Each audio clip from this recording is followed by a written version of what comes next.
Yes, we do have a very special treat for you. Our next speaker is a rock star, both figuratively and literally. Emily Schaller is, among other things, a drummer, comedian, adult with CF, founder of the Rock CF Foundation, marathon runner, and source of inspiration for many. Through her foundation, Emily heightens public awareness and raises funds to increase the quality of life for everyone with CF. Emily created an internationally acclaimed line of merchandise to help fulfill the mission of Rock CF, and she has been the focus of articles in many publications, including Runner's World, Forbes, The New York Times, Washington Post, USA Today, and NPR. Through humor and personal experience, Emily inspires others to transform their lives with exercise, diet, and goal setting. Please help me welcome Emily Schaller.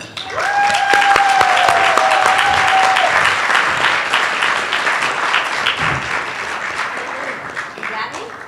No, you got me? You got it. Hola. Yeah, there it is. I did not ban the Washington Post from covering me, so that was, I don't know. Somebody got that. Takes a minute, right? I like the Washington Post. And I paid to be in all those magazines and things, yeah. And that doesn't come free. So we're going to have fun today, right? Some of you might be joining me on stage, 6 feet apart. I'll tell you when now, okay? Because here's the deal, you know, us adults with CF, we like to keep in touch, challenge each other. Issa and I went on a 6-mile run this morning with a couple other friends. Yeah, think about that, Issa. Where is she? Okay, very nice, Issa, thanks. Yeah, she said you'd be here. This always happens, and then we started talking about planks, you know, like planks, and we're gonna have a plank off at the end of this thing, okay? So, Julie and Anna are going to join me on stage, and anyone else that wants to plank, you're welcome. So don't eat too much. I haven't eaten, so I'm ahead here. So I'm going to talk about my life with CF, some highs and some lows, and just some incredible things that have happened in the 34 years of my life. I can't believe I'm 34. 30's not bad, Matt, by the way. Not bad. So born in 1982. I had 2 older brothers who don't have cystic fibrosis. So when my mom first held me, and moms, you're probably going to nod your head, when she first held me, she knew something wasn't right. And we're still trying to figure out everything, but she just had that mother's intuition that something wasn't right. At the time, there was no newborn screening, which luckily we have in all 50 states now, and that's kind of catching CF quickly. And that's awesome, but doctors were like, no, it's the cutest baby we probably have ever seen. Nothing's wrong with her, well, that we're aware of yet. But go home, take her home, treat her like anything else, right? No meconium ileus or anything. So sent me home, and the first 18 years of my life were a little complex. Chronic ear infections, runny noses. I really didn't have a cough, but when my dad would change my diapers, he noticed. I mean, you guys are eating lunch, so. But it is a CF crowd. The docs are talking about they never thought they would talk about poop so much. Well, here it goes again. Like 17 diapers at least my dad would change in one day. And that was like cloth diapers. So that is disgusting, actually. I changed my niece's diapers, and that is disgusting.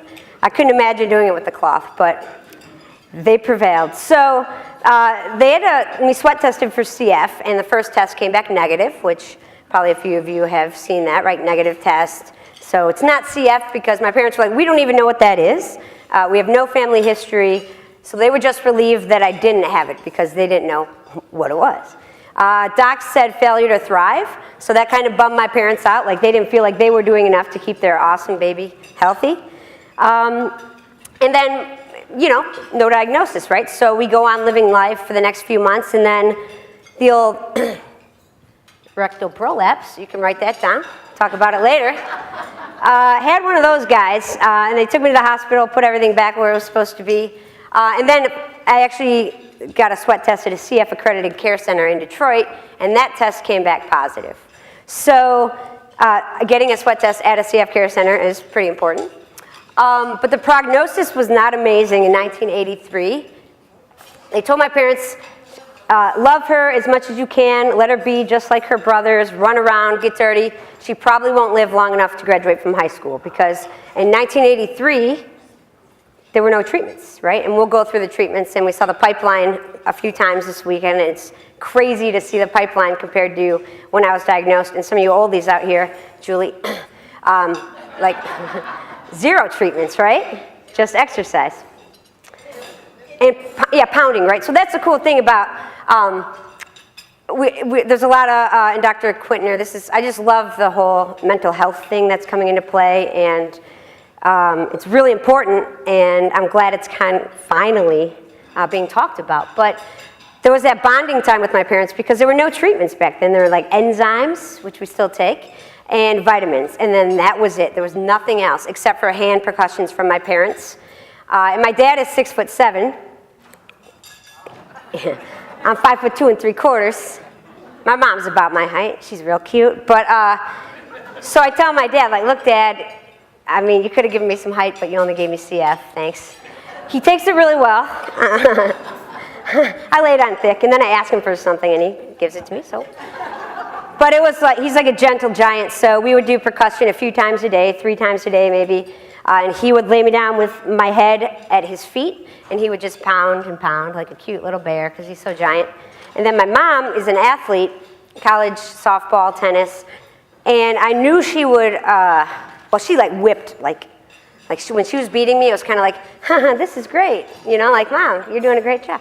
But I knew I was in trouble if I was being a brat that day because she would leave her rings on, and you might remember sort of these things, Julie, right? And that was actually like my first introduction into drumming because my dad was a musician in the Navy. He taught music. So he would do like paradiddles and teach me beats and stuff on my back and my side. But it was that time to be with my parents. Now you guys just like, put your vest on, here's your nebulizers, here's your iPad. I'm going to run. I don't know what you do when you do that. But it was just cool, right? Now we have the technologies that allow us to be individuals and thrive. But back then it was cool to have like your parents beating you. Call it what you want. So yeah, childhood was so normal. 2 older brothers. All I wanted to do was be outside and chase them and skateboard and be crazy. I played t-ball, so I'm talking trash with the kid who looks like he's picking a wedgie. Right? And look at those socks. So I made it to second base, it looks like. That's what where's Mary? That's what she said. Nope. Nope, too soon. So this is us skateboarding. I'm obviously the tiny one, and my brothers are on your left, and then that's our friend. So outside, skateboarding, scraping our knees, playing in a family band. The best part about my parents, though, and people always ask me, like I'm sure at the end of this talk, something will come up about my parents, some question, right? They didn't let me get away with anything, and usually the baby gets away with everything, but I don't think that happened, so I had to do the dishes, and in this photo I'm wearing a panda vest, I think it's a vest, and I am drying. I wanted to wash the dishes, but my brother got to wash them and I had to dry them, so that's why I'm crying. So don't let your kids get away with anything is my point to this. My dad made me build the deck in the backyard one summer, so yep, manual labor. And you'll have to blame the doctor at Hopkins for the font that doesn't align because he switched it out there and I think he's setting me up for failure. But yeah, thanks, buddy, if you're watching. So this again was treatments back in the day. This is at CF camp. So picture, there's been a lot of talk about CF camp this weekend, and I went a few years. I didn't like being away from my family, but it was cool to be at camp with hundreds of other CF kids. So this is us getting beat. That's not my mom. That is a counselor, Edie. But there would be like 50 to 100 of us in one room getting chest therapy and coughing all over each other. Yeah, it's great. So you'd look over at your friend getting beat, and you're getting beat. And it was a great bonding time, and now we know that was probably the worst thing ever for us. We'd also do inhaled treatments. This is my camp group, and look at how big those shorts are on me. Those are sweet. I'm the one on the left. But so the weird thing is only half, not weird, but the reality of CF is only half of these guys are still alive today, because that was in 1990 or 91, I think. and a few I really keep in touch with, but it's just so sad. So you go to these camps and you meet all these people, and just through the years you get the letter, the news from your therapist or doctor that they didn't make it, right? That's kind of the crappy part about CF, and we know that. So again, the 80s treatment-wise were nothing. You just had sweet music, skateboarding, and my parents would beat me. And then we saw that yesterday on the chart about how treatment started to kind of pick up. And Pulmozyme was that first real treatment that targeted cystic fibrosis. 1993, that was my first inhaled medication. So the first time I really was like, oh, I actually have CF. Like, I got to do a breathing treatment now. This is kind of cool. And I was 12, or I'm not good at math, but maybe 11, 12. Because before then it was just the enzymes. And I knew I had CF because I would go to the hospital every 2 months for PFTs and get my weight checked. And the doctors would listen to my lungs and get a flu shot every now and then. But once these treatments started coming out is when I really put all the things together that, okay, so these are treatments for my lungs. Maybe there's something wrong with my lungs. And actually in elementary schools, when I really had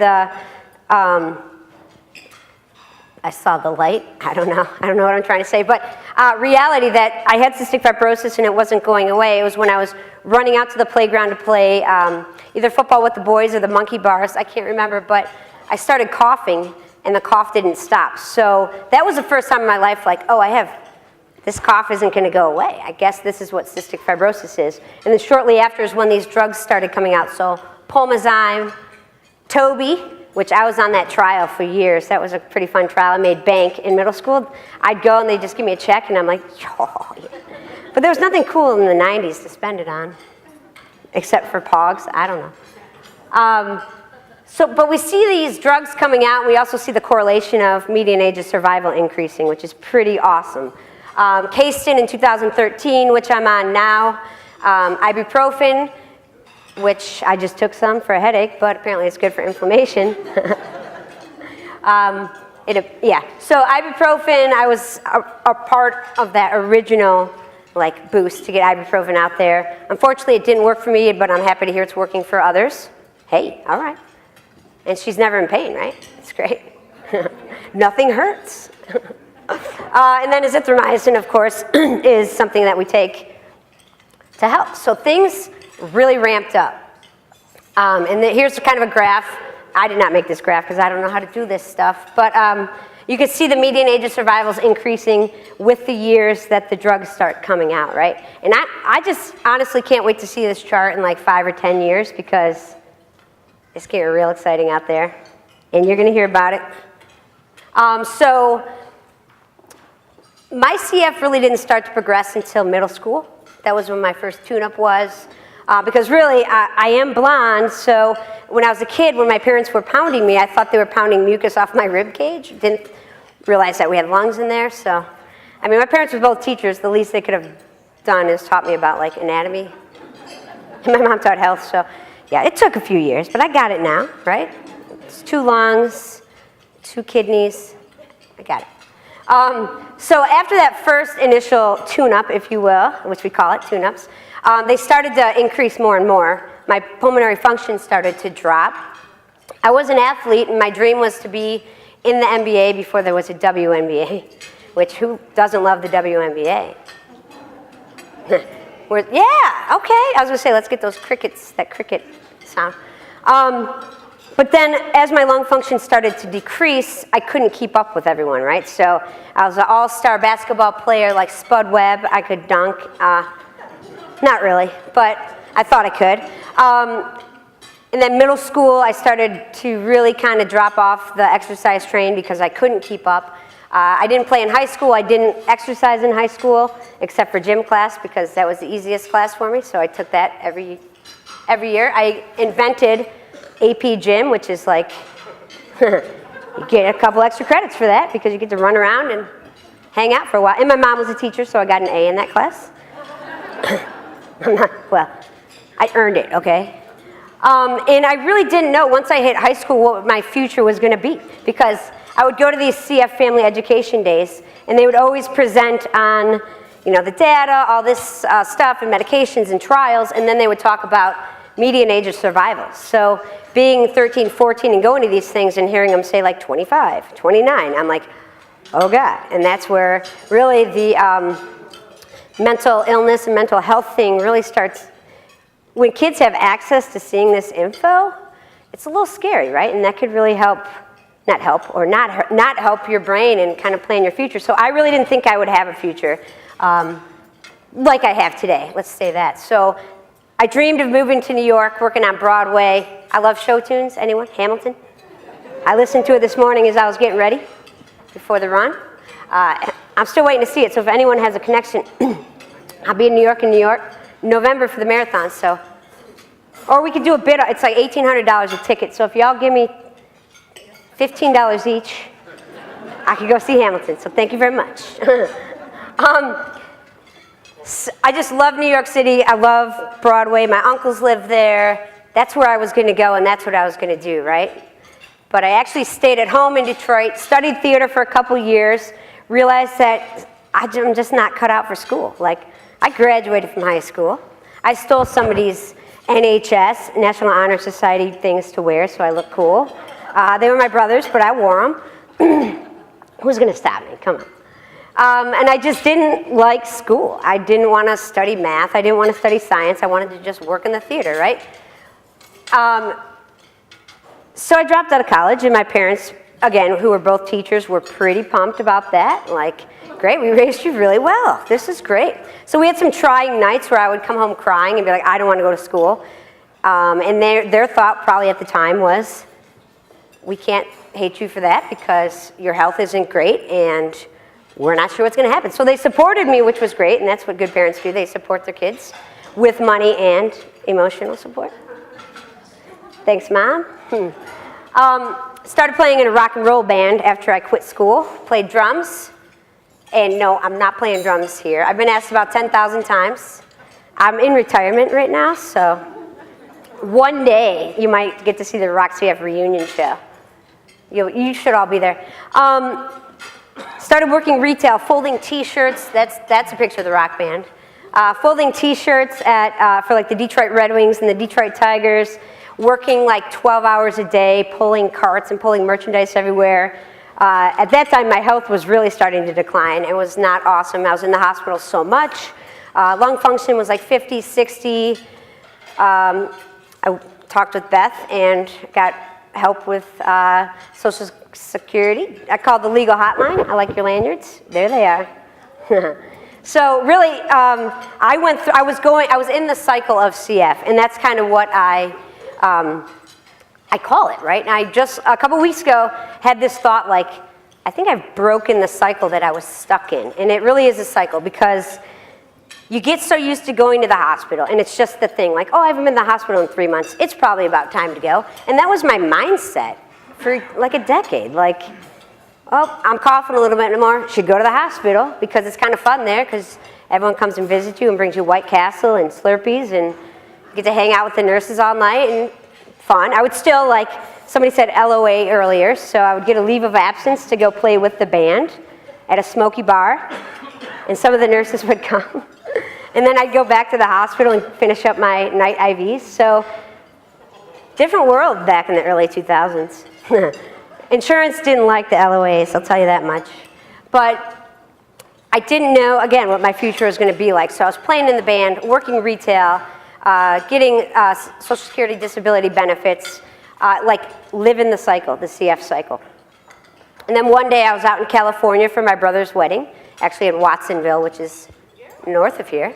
Great wine, right? Bonnie Doon. Yeah, let's have some wine. Anyone? And I met a few people who were triathletes and marathon runners.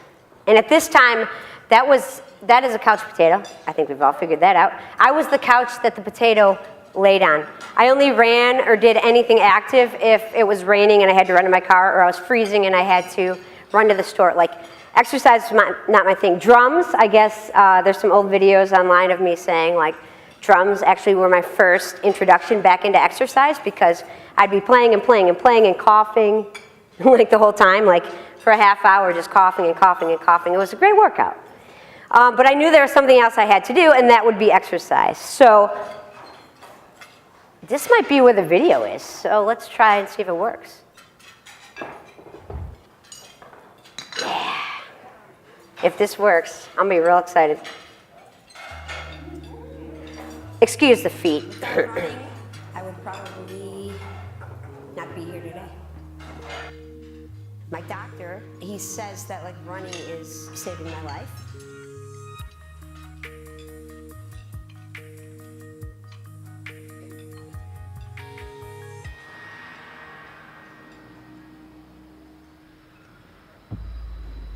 Cystic fibrosis, it's something that you're born with. It causes your body to produce this really thick and sticky mucus. The mucus in the lungs traps bacteria. Then the bacteria turns into lung infections. And that's kind of like why people die from CF, is lung issues. They told my parents I wouldn't live long enough to graduate from high school.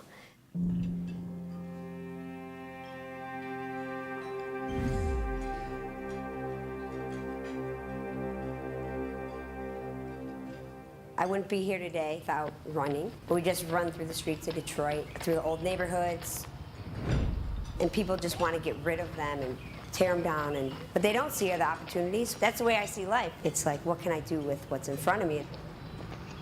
I was a couch potato. I was so inactive. My lung function was probably 50 to 60%. I was in the hospital 2 to 3 times a year treating lung infections. I was playing drums in a rock band, and I can kind of consider that exercise. Then I decided, I'm sick of being sick. What can I do to change my life? So I started running. When I first started, I set out to run 2 miles. In reality, I ran a block, stopped at the stop sign, bent over and just started coughing and spitting everywhere. And after 3 months of training, my lung function climbed up to like 70%. So that was like, okay, you have to do this.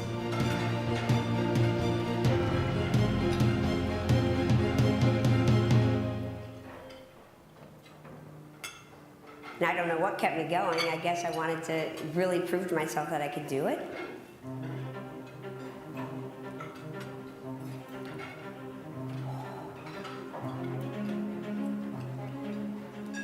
To be continued. If you're good, you get to see the second part. It's about 4 slides away, so don't get excited. So yeah, really, I had this vision that I was going to go out and run 2 miles, and it was going to be the best thing ever, but a block is all I could make it. And it was because I went out there and I sprinted. So anyone that's started running after not running or just taking a break from running, you go out there with like this big ego and you run really fast, and then you're like, well, this sucks. So then you're inclined to stop doing it, right? Because it's hard. So it took months and months and months to build up to 2 miles. And it also took about a year or 2 to realize that I need to run slow so I could actually breathe. And once I learned how to actually breathe and make it not hurt as much, then I did it more. So it's really wild how exercise has changed my life a little bit and set me up. Yeah, that text is great. It's like a word search. If you can figure that out, I'll give you a free RockCF t-shirt. God, John Hopkins, they think they're so smart, but then they do this to me. So that was 2007. That's when I was like, I got to do this. My friend the boss who I worked for, who I folded t-shirts at their shop, said to me one time, he's like, Em, let's walk to New York City from Detroit. And I'm like, nope. I mean, it looks cool on paper, but nope. So then he came back the next day and he's like, what about biking to Chicago? And I was like, that sounds more like my tune. Like 300 miles, we'll bike.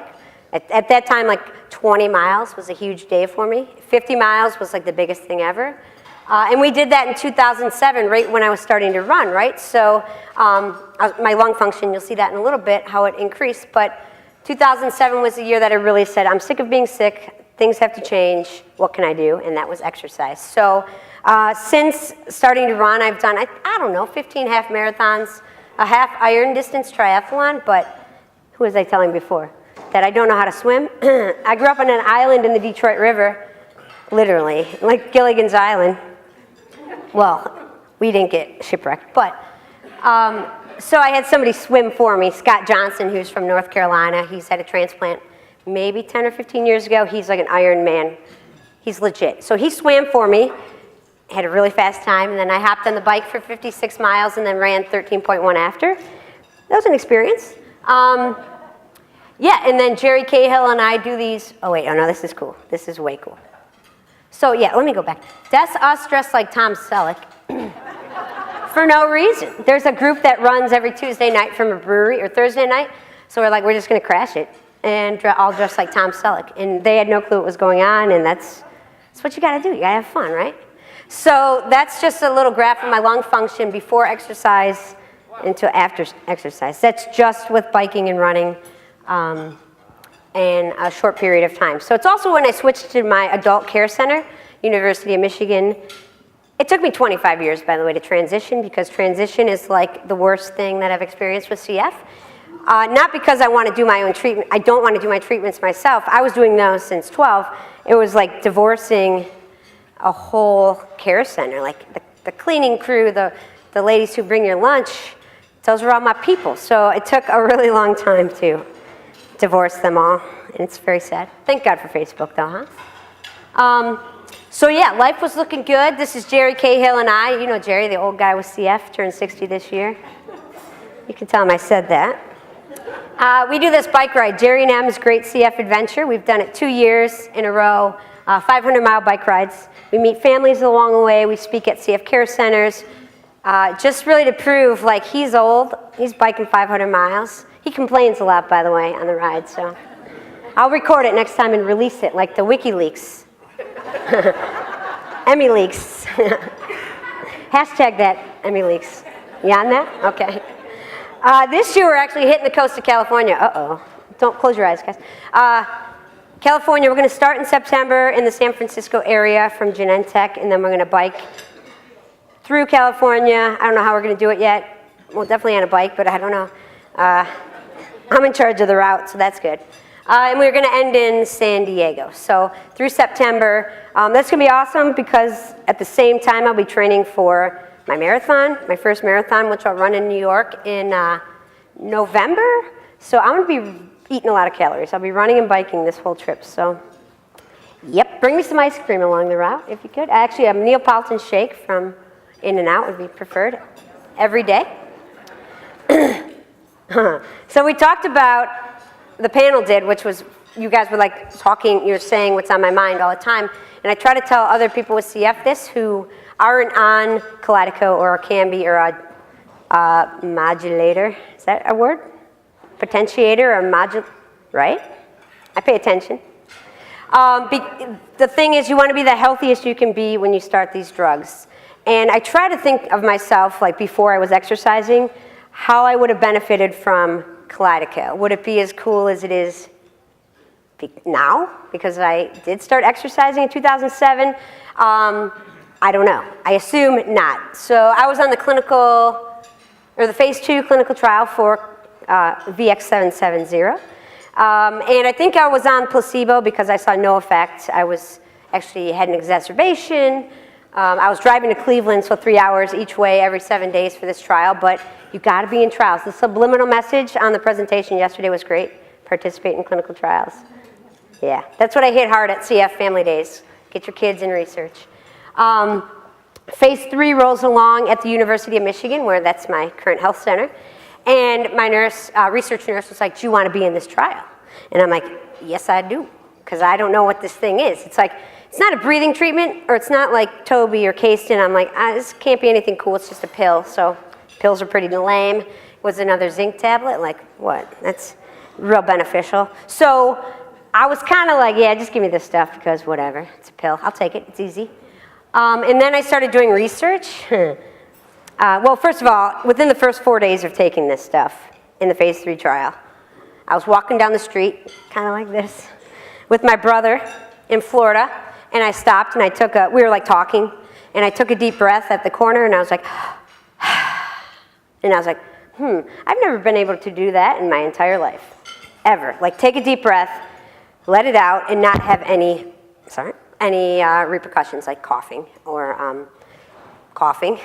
So my family, we like to laugh a lot. So when we would laugh, I would go into these coughing fits, which you are all aware of.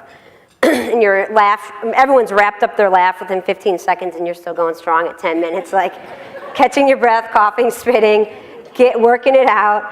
And that didn't happen anymore. So we would laugh, and then everyone would stop, including myself, 15 seconds in, and they all look at me like, what's up? I'm like, I don't know. This stuff's pretty good. So once I realized how good I felt, I started doing research, like finally looking at what the trials showed and what it actually did. It hit my G551D mutation and helped things work. And then I was like, I really got to put this stuff to the test. I know that my lung function increased, which I'll show you the numbers next, like to numbers that I'd never seen in my entire life. And it was just like, who knew I had that in me? I don't know. I didn't cough literally for a year and a half. Like my cough was like, like really, it was really stupid. It really is what I'm trying to say. I'm glad you're laughing, Anna. You got that. It was, I felt like a poser for a second. Clearly things have changed a little bit.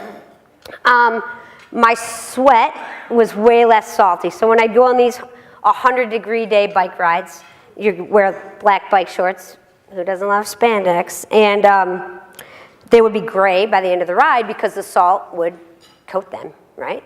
And your arms would be, and your head would be all crusty. So I was like, I gotta see if this stuff is really working because my lungs feel great. The numbers are up. I feel the best I've ever felt in my entire life. I like have more energy than you can imagine. So I was working out at a gym. Some of you may know this story. And I'm on the elliptical, like sweating and sweating and sweating. And there's mirrors all around, and there's 30 people in there. But I'm like, nah, I really got to see if this stuff's working. So I licked my arm, and I was like, nope, that's not very salty. So then I'm like, anyone else? Did anyone see that? No, good. So then I like work out more and more and more, and I lick my other arm. I'm like, whoa. So I hopped off the thing. I'm texting people. I'm like, this stuff actually works. And that's what, during the talk yesterday, we looked at Kalydeco has affected the sweat chloride level, right? And it's, I don't know what mine is now. I just know by lick that it's good. And our awesome doc said yesterday that that's cool, but the cool thing is the weight and the PFT. For me, it's the opposite. Like, drugs have helped my lung function a little bit before. This stuff on a whole new level has helped my lung function, but the fact that like it's treating CF at the root cause and it's treating the, like I'm not salty, and that's what CF is. It's how they test you for CF. They lick your arm, and if it's salty, then you have CF. But I'm just blown away by what this stuff has done. My highest PFT was 88 since being on this thing. I think I hit 93 once, which I texted Dr. Bell from the foundation, and I was like, dude, I just hit 93% on my FEV. And he was just like, good, you know, he's very cool about it, cool as a cucumber. But I couldn't believe this. And this, I tell people, like, in the research and the data shows great lung function improvement, and weight is maintained, and sweat chloride levels are awesome. But how I actually feel is something that I never in my entire life thought I could ever feel like this.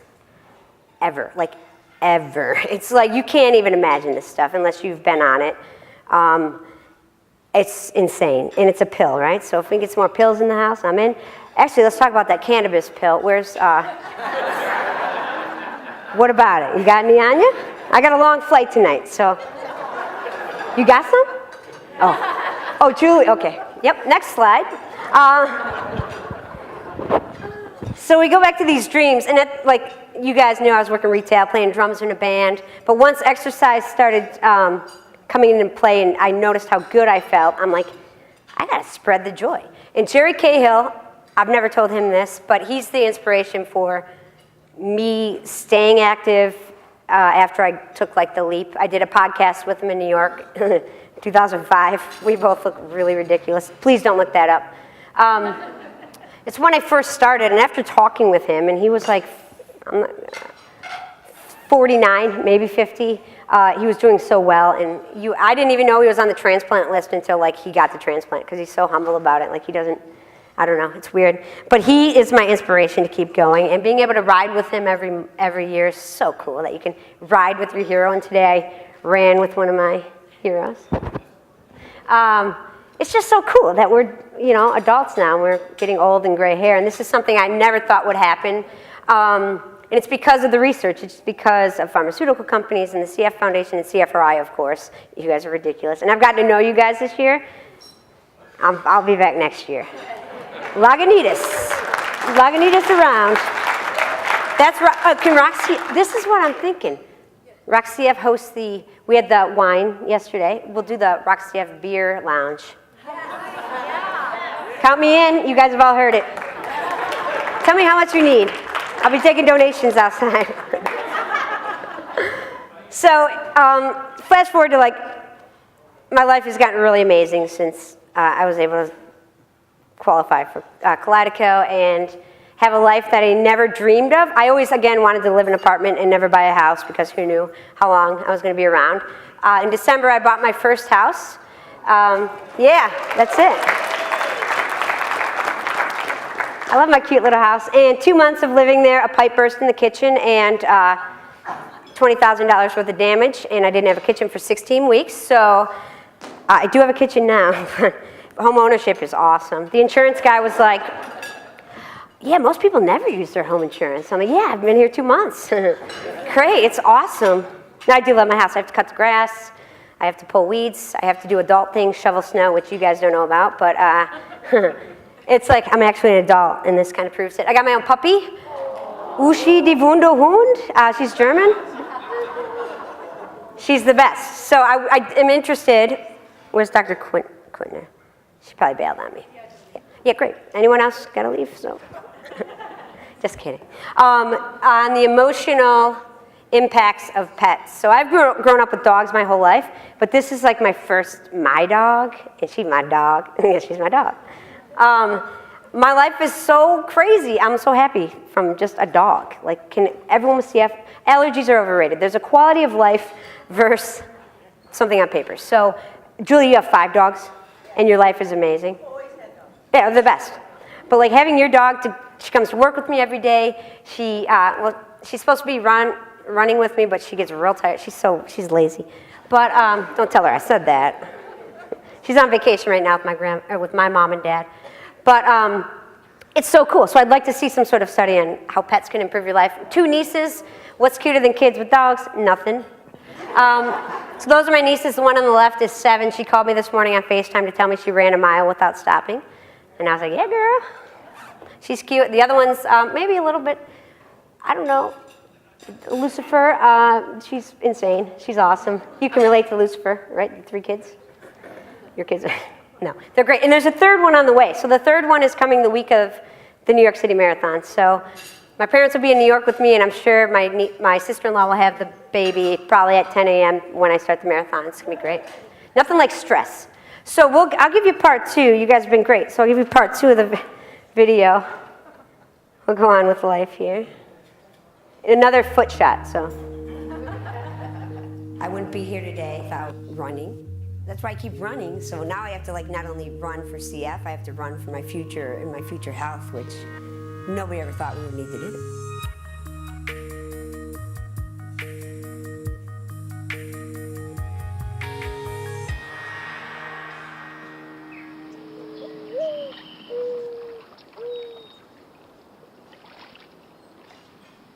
I love trail running. It's just nice to be around nature and not having to fight with cars. So it clears my mind. You know, it's that one time where I can be like everyone else. I meet a group to run. They don't know I have CF. I can't put a number on how many people that we've kind of helped start running, but it's a growing number, and it's going in the right direction. That's the worst part about CF is getting to know these people and then they don't make it, right? So cystic fibrosis, it's something that you're born with. It causes your body to produce this really thick and sticky mucus. So right now the current median age of survival is like 40 years old.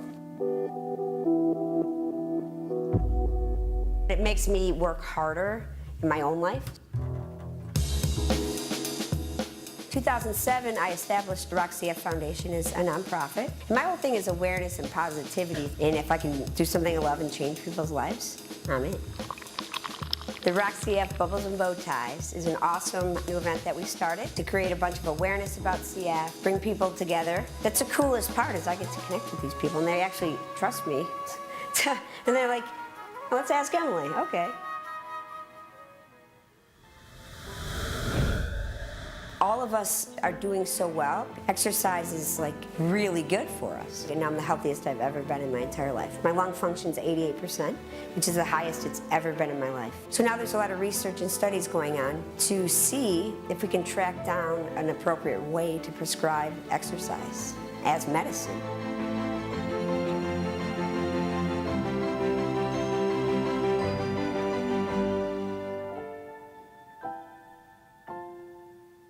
Yeah, running is kind of who I am right now. It's a big part of my life, and it's a big part of my health and my future, keeping me alive. I run to live.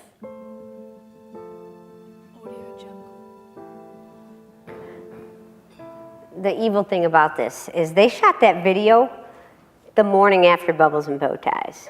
And you saw me drinking.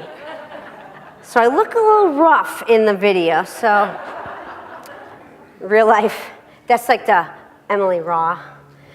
So RockCF is something that I established in 2007 because I've always worked with this, not worked with them, but volunteered for the CF Foundation, gave them, I didn't give them, but fundraised a lot of money for them. And the work is paying off because they're helping fund research for these new drugs, right? They're really doing amazing things, but I wanted to do something different, right? First of all, I didn't want to work for anybody to tell me what I could or couldn't do. That's why I got a board of directors to tell me that. Nah. But I just wanted to reach like the 18 to 35-year-old crowd, which when we first started, it was all with rock and roll. We started a rock concert, get 18 to 35-year-olds to a concert to watch their favorite bands, and while they're there, raise money for CF and learn a little bit about it, because these are the people that are gonna have kids, right? And they may not know their carriers, just like my parents. So if we could get them there, educate them, and just by chance, they have a kid or they know another person with CF, they'll kind of know a little bit about it. So grew from rock and roll to, once I started becoming healthier, adding in the RockCF Half Marathon, which a few of you have run, and we'll be in our 7th year next year. It's a half marathon with 2,500 people from all over the country, and Canada especially, they're crazy for this. They come in and only about maybe 3% of the participants have CF, and they all participate for free, but this is a chance to really educate these people about cystic fibrosis, and they're really playing a part. The first year, a lot of the runners didn't know what CF is, but now they come back every year because they love the cause and they love to help us outrun CF. So we do other things, but the biggest thing is this Kicks Back program where we send running shoes to people with CF all over the country. And our goal there is to give them a little bit of a spark, and it could be people with CF who are already running, and because of financial burden, they can't afford new running shoes all the time, which a local guy in my neck of the woods, he's an incredible runner, like an hour and 24-minute half marathoner, like has CF, he's just awesome.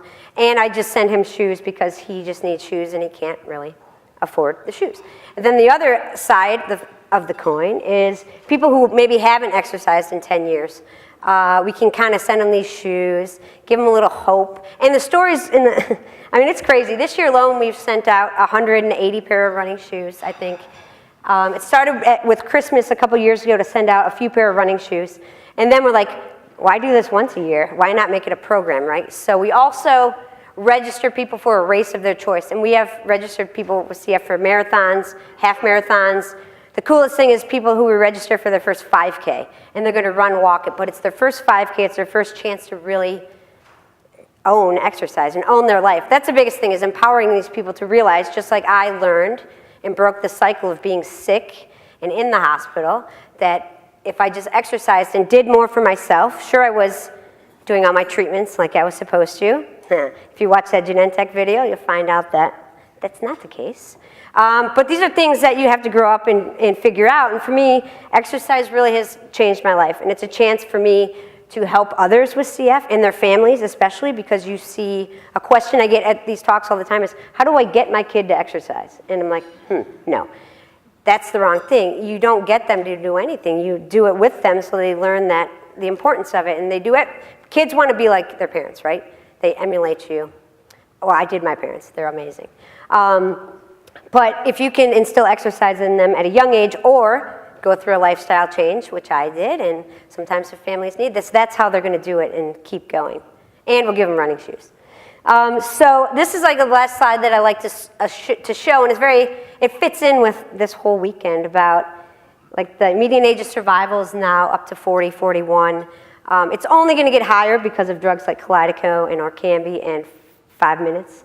Thank you, I like that. Because in this picture, and in real life, half of the population of CF, they're over the age of 18 years old, which is crazy. And that just happened, I think last year was really that statistic came out. And when I was diagnosed, people with CF were like barely living. And now we're not just like living over 18, like we're thriving. We're doctors, we're accountants, we're attorneys, we're CEOs of very successful nonprofits. I'm looking for grants. But we're owning life. And I have to keep going and keep myself as healthy as I can be because Kalydeco is the Model T of these drugs that treat the underlying cause. I'm from Detroit, so I got to talk about cars a little bit. But look at now, we have Teslas that are electric, and now with driverless cars, which I think are ridiculous because I love driving. So if Kalydeco is the first drug of its kind, it's only going to get better, and it's only going to get better for us as patients, and we're going to have gray hair and be grandparents and great-grandparents. I can guarantee you that things are moving in the right direction. I've never been so hopeful in my entire life, and you guys should be too. I mean, there's still tragedies daily about our friends with CF who don't make it, but we have to focus on what's coming, and it's so cool. We're going to ride the wave. There we go. That's it. Let's put that on. Let's get that. Oh, and I want you to record an intro for me because your voice is amazing. All right, good deal. Oh, he just signed you up for the deal. We do have time for some questions, so just remember the protocol on the microphone. About 10 minutes. I couldn't wait till I got to hear that cleaning of the mic. Yeah, I like that. Maybe I'd turn the mic off. I don't know. Yeah, hey, everyone with CF come sit at the same table. Oh yeah, and don't think you got off on the plank contest. I'm not kidding. Yeah, the plank contest. Okay. Yes. Keep them short. That's the Yes. typical class of me. I've been following you on Facebook, and it's just really nice to meet with you in real life. You are real fun and inspirational. So I have a 26-year-old daughter who used to exercise when she was in elementary school, middle school, stopped in high school, went away college, here and there, blah, blah, blah, refuses to exercise. And she knows she has to, but her motto is that she doesn't enjoy it, and she hasn't found anything she enjoys. Right. So she sits on her butt. Well, So how do I get her 26. Yeah. Okay, we got you. Julie, let's work on this. I always tell people to find something they like because not everyone wants to run, I'll tell you that much. I thought running was the stupidest thing in the world until I actually, like a year into it, realized that it was fun. Yeah, well, let's send her some running shoes, first of all, to get her going. I'm sorry? What did she try? She tried a little bit of running. Well, when she was in elementary school and she did the basketball, and she enjoyed basketball, but she gave it up. When she was away in college, Santa Barbara, at least she was forced to bicycle and walk a lot, so that wasn't bad. In Edinburgh, she did archery. She was in the archery team, and she loves archery. But archery is, she needs, Right. cardio. Does she live by you? Do you guys live close to each other? She lives with us. Well, then let's sign the family up And for a 5K. I exercise all the time. Yeah, I'm so- a lifelong exerciser. Can you get her to go with you? No. No. Well, that theory's shot. I tried. Maybe she needs to connect and talk to somebody else who's been in that boat where exercise has not been an option, and then we can kind of inspire her a little bit somehow. Show her the videos. Oh, yeah. Don't Google my name, I'll just tell you that much. Well, send me a message on Facebook, and we'll... That's tough. Just got to realize how important it is in the care center if they're encouraging it. I don't know. Well, they always talk about it, but, Okay. My wheels are turning. Hi, Emily. Thank you for sharing. It's an amazing story. I hadn't heard it before. You touched on mental health. Mm-hmm. You touched on transitioning probably from the pediatric clinic to the adult clinic. My two girls, twin girls, are 15. They're super shy, both recently diagnosed with some anxiety disorders, some selective mutism. They don't talk a lot or advocate for themselves. But what helped you? You mentioned that it took you some time. You felt like it was you were divorced. Those were big statements to me. What helped you transition to the adult clinic? Thank you. I think it was my family that really helped. My parents now live 4 hours away, but they were still living by me when I went through the transition. And it actually took for me the nurse in my peds clinic to say, this is your last hospitalization. Because I'd be like, I'm moving to New York, so I'll just stay here until I move. And I did that for like 8 years. I know how to work it, and they bought it. And it really was them just saying, you're done. Because I don't like saying goodbye to people. Whenever I leave, I'm like, okay, bye. I don't like conflict. So it was kind of just like somebody needed to say, like, this is it, right? And when I pulled up to the adult care center, I just started crying because the thing was so huge, and I'm like, this is awful. And then the med student I had, the first person I was in contact with at the adult center was a total jerk, and I was like, I'm out, I'm done, I'm gonna go to Cleveland because they're nicer there. No. It was very tough, and my family helped me through it, but then also connecting with my doctor. He's a runner. He's a very fast runner, so I just saw him Thursday, and we spent 90% talking about running and 10% listening to things. But connecting with him was probably the most crucial thing. If I wouldn't have connected with him, I probably would have switched centers. Don't tell anyone that. Hello, my dear. Hi. I'm not going to lick this thing, so you don't really need to wipe it down. But anyway, thank you for speaking. Thank you. I wanted to ask if you can share anything about the rest of your body. Yeah. Besides the lungs, and how, and if you have any other challenges.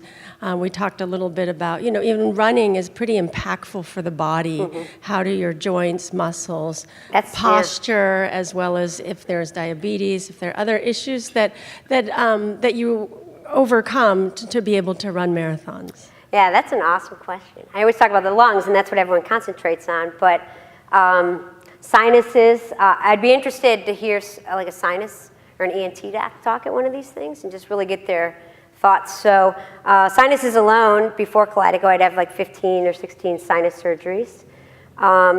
Since Kalydeco, my ENT, when he looks up there, he's like, if I had not known your history, I wouldn't know that you had CF at all, because it's totally cleared my sinuses.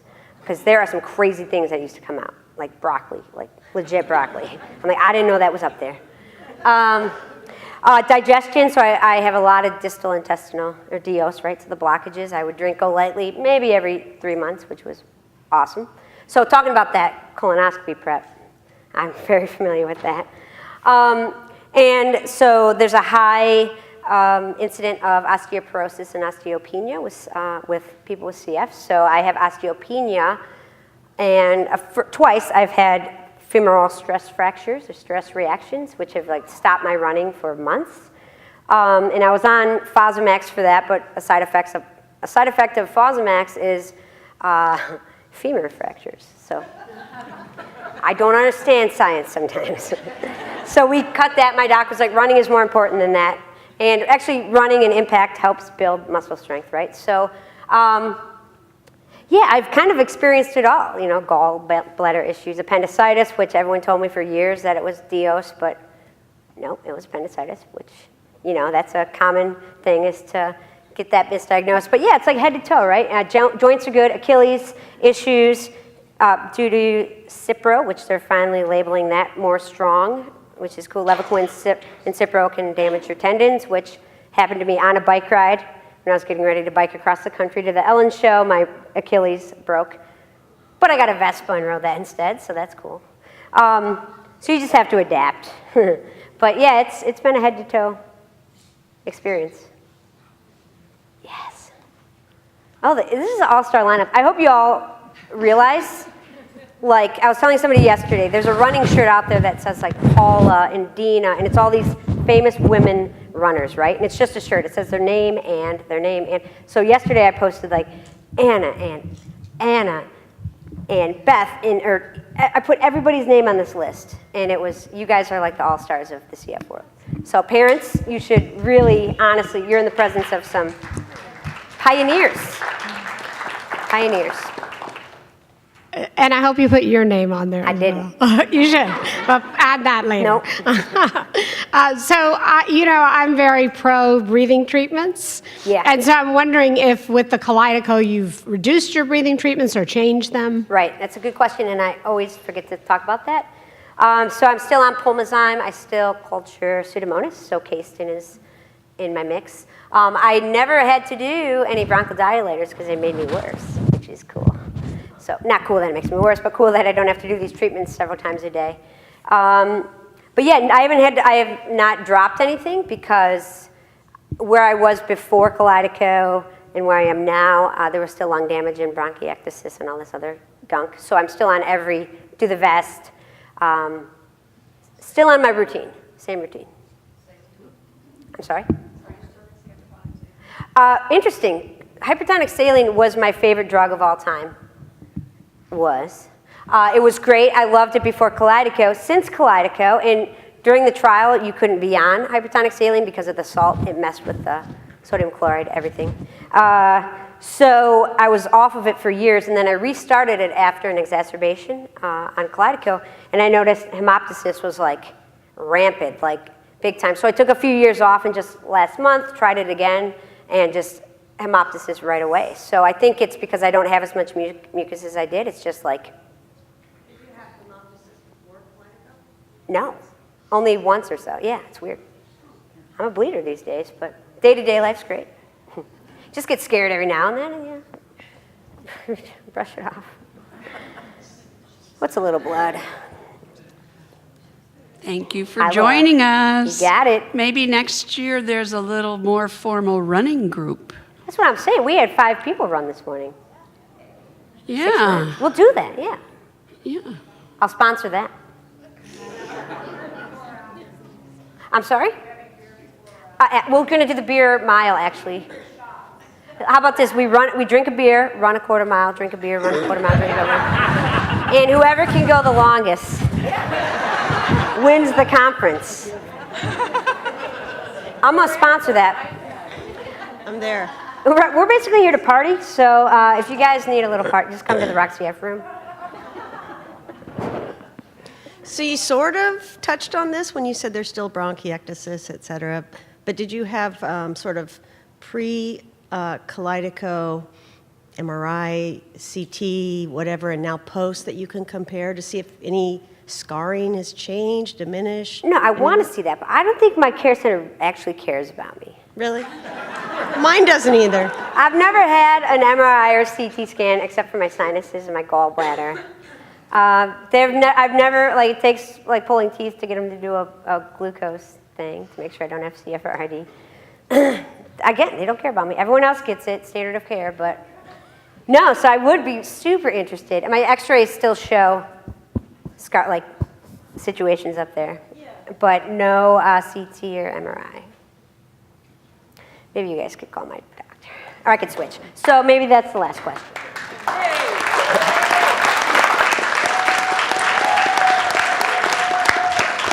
All right.